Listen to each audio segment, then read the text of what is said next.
সারা দেশের মতো তীব্র তাপদাহে নাকাল চট্টগ্রামবাসী। চট্টগ্রাম থেকে তাপপ্রবাহের খবর জানিয়েছেন আমাদের সহকর্মী শেখ জায়েদ। ধন্যবাদ আপনাকে। সারা দেশের মতো চট্টগ্রামেও প্রচণ্ড তাপপ্রবাহ বইছে। এখন ৩৫ ডিগ্রি সেলসিয়াস আজকে চট্টগ্রামের তাপমাত্রা, যেটি দেশের অন্যান্য স্থানের তুলনায় কিছুটা কম।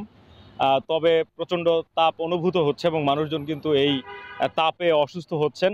চট্টগ্রাম শহরের বিভিন্ন এলাকায় এবং চট্টগ্রাম শহরের বাইরে, চট্টগ্রাম জেলা বিভিন্ন স্থান থেকে কিন্তু এই তাপপ্রবাহের কারণে অসুস্থ রোগী যারা আছেন তারা চট্টগ্রাম মেডিকেল কলেজ সহ বিভিন্ন হাসপাতালে আসছেন। আপনি জানেন যে দুটি ঘটনাকে কেন্দ্র করে চিকিৎসকদের মধ্যে কর্মবিরতি চলছে, যেটির কারণে এই তাপপ্রবাহে অসুস্থ হয়েও যারা আসছেন চট্টগ্রাম শহরের বিভিন্ন হাসপাতালে তারাও কিন্তু ভোগান্তিতে পড়ছেন।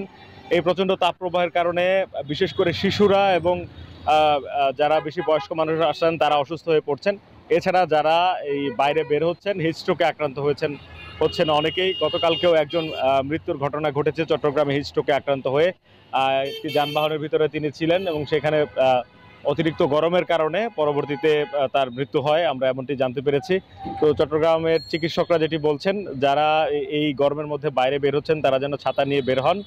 বিকাশে কম খরচে ক্যাশ আউটের লিমিট বেড়ে 50,000, প্রিয় এজেন্টও 2টা। এবং পর্যাপ্ত পানি পান করেন এবং একেবারে প্রয়োজন না হলে এরকম তাপ প্রবাহময় জায়গায় যেন মানুষজন বের না হন।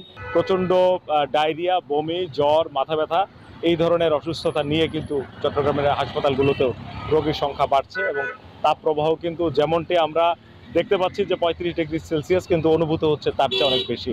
এই হচ্ছে আমার কাছে চট্টগ্রাম থেকে দেশে যে চলমান তাপপ্রবাহ সেটির সবশেষ খবর। ফিরছি স্টুডিওতে।